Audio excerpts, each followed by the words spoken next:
നമസ്കാരം, പ്രവാസി മലയാളിയിലേക്ക് സ്വാഗതം. ലോകത്താകെ വ്യാപിച്ച കോവിഡ് പ്രതിസന്ധിയിൽ നാട്ടിൽ കുടുങ്ങിയ പ്രവാസികൾക്ക് മടങ്ങിവരാനുള്ള അനുമതി ഓരോ ഗൾഫ് രാഷ്ട്രങ്ങളും നൽകി തുടങ്ങി.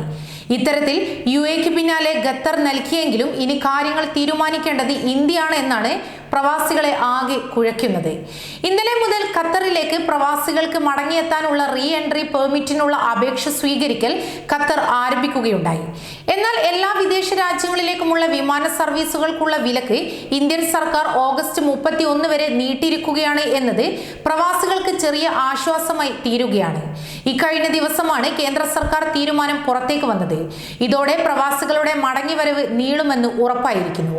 കേന്ദ്ര സർക്കാർ തീരുമാനം പ്രവാസികൾക്ക് വലിയ പ്രയാസമാണ് നിലവിലെ സാഹചര്യത്തിൽ സൃഷ്ടിക്കുക. എന്നാൽ ഇന്നലെ അവസാനിച്ച മുൻവിലക്കാണ് കേന്ദ്രം നീട്ടിയിരിക്കുന്നത്. രാജ്യത്തെ നിലവിലെ സ്ഥിതി അനുസരിച്ച് ഇപ്പോഴത്തെ വിലക്ക് ഓഗസ്റ്റ് 31 ശേഷം നീട്ടാനുള്ള സാധ്യതയും ഏറെ തന്നെയാണ്. കോവിഡ് വ്യാപനത്തിന്റെ തൊട്ടു മുൻപ് നാട്ടിൽ പോയി അവിടെ കുടുങ്ങിയവരുടെ വിസ കാലാവധി തീരാറായ സമയമാണിപ്പോൾ. അതേസമയം ഖത്തർ അടക്കമുള്ള രാജ്യങ്ങൾ നിലവിൽ വിസ കാലാവധി അടക്കമുള്ള വിഷയങ്ങളിൽ ഇളവ് നൽകിയിട്ടുണ്ട് എന്നതും ആശ്വാസ വാർത്തയാണ്.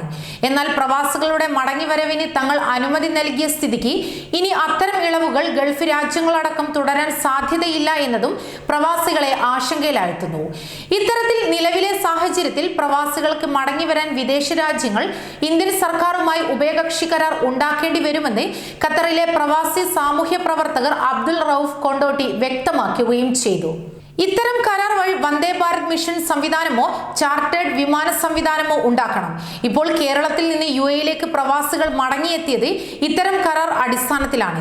ചാർട്ടേഡ് വിമാന സർവീസുകൾ എന്നത് ഏറെ ശ്രമകരമായ ദൗത്യം കൂടിയാണ്. യാത്രക്കാരൻ കൂടുതൽ ചാർജ് നൽകേണ്ടി വരികയും ചെയ്യും. നാട്ടിലേക്ക് ഇത്തരം വിമാനങ്ങൾ നേരത്തെ ചാർട്ടേഡ് ചെയ്തപ്പോൾ വിമാന കമ്പനികൾക്കും ഏജന്റുമാർക്കും വൻ തുകയാണ് ലഭിച്ചത്. കോവിഡിന് മുൻപ് എടുത്ത ടിക്കറ്റുകൾ ഇതുവരെ റീഫണ്ട് ചെയ്തിട്ടില്ല. പകരം ഒരു വർഷത്തിനകം യാത്ര ചെയ്യാനുള്ള അവസരം മാത്രമാണ് വിമാന കമ്പനികൾ നൽകിയത്. ഈ സാഹചര്യത്തിൽ ചാർട്ടേഡ് വിമാനങ്ങളിലോ വന്ദേ ഭാരത് മിഷൻ പ്രകാരമോ യാത്ര ചെയ്യുന്നവർക്ക് വീണ്ടും ടിക്കറ്റ് എടുക്കേണ്ട അവസ്ഥയും വരുമെന്നും അദ്ദേഹം പറയുന്നു. സർക്കാർ സ്വകാര്യ മേഖലകളിലെ വ്യക്തികളോ കമ്പനികളോ ആയ തൊഴിലുടമകളാണ് തങ്ങളുടെ ജീവനക്കാരന്റെ റീ എൻട്രി പെർമിറ്റ് അപേക്ഷിക്കേണ്ടത്.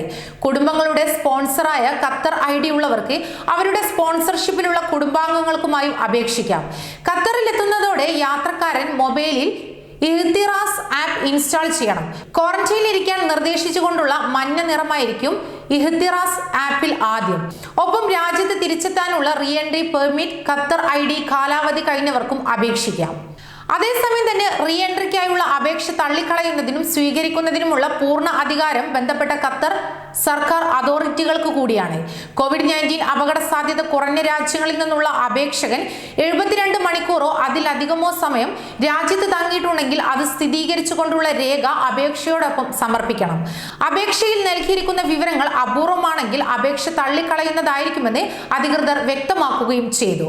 അപകട സാധ്യത കൂടിയ രാജ്യങ്ങളിൽ നിന്നുള്ളവർ നിർബന്ധമായും ഹോട്ടൽ ക്വാറന്റൈനിൽ ഒരാഴ്ച കഴിയുകയും ചെയ്യണം. ഇവർ വിമാനത്താവളത്തിൽ passport, ID card, entry permit, hotel quarantine രേഖ എന്നിവ സമർപ്പിക്കണം. ഇതുമായി ബന്ധപ്പെട്ട ആവശ്യങ്ങൾക്ക് ഖത്തറിലുള്ളവർ 109 ഹോട്ട്ലൈൻ നമ്പറിലും വിദേശത്തുള്ളവർ 9744406999 എന്ന നമ്പറിലും ബന്ധപ്പെടണം. കൂടുതൽ പ്രവാസി വാർത്തകൾക്കായി ഈ ചാനൽ സബ്സ്ക്രൈബ് ചെയ്യുക.